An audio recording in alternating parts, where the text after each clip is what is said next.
to our life. We teach through books of the New Testament. We also teach through books of the Old Testament. And even though there are a lot of people, including some pastors, that say that's not a good idea, I'm kind of like, that's why it's in here, for us to know, for us to understand, for us to see how we can apply it to our lives. There's different ways to apply a lot of stuff in the Bible. So there's some biblical content that's meant to be just a description of what happened. It's not meant for us to follow, but it's to describe, here's what God did, or here's what happened. For example, feeding of the 5,000, right?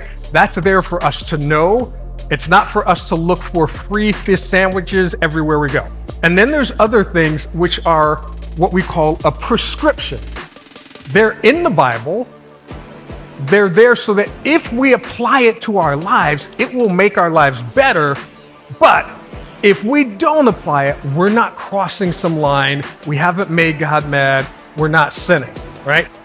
We all acknowledge that all we have comes from God, but there's a line between, hey, this is in violation of God's will, and this is a prescription that if you apply it to your life, definitely going to make your life better. So there are some things that are biblical content that are descriptions. They're just meant to describe what happened, so we know what God did, we know what God can do. Some things are prescriptions. If we apply it to our life, it's going to make our life better. But then there's some things that are instructions that are non-negotiable. Thou shalt not commit murder.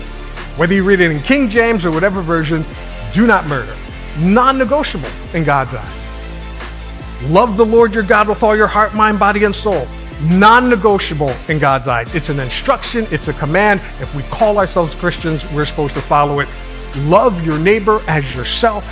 It's non-negotiable. Jesus even went to so much information that he included in explaining to make sure we understand our neighbors, not just the person that lives next door to us, the person that doesn't look like us, doesn't think like us, doesn't believe like us, and in some cases, the person who may even hate us, which is hard, but we're supposed to love them like we love ourselves, because that's what Jesus did for us.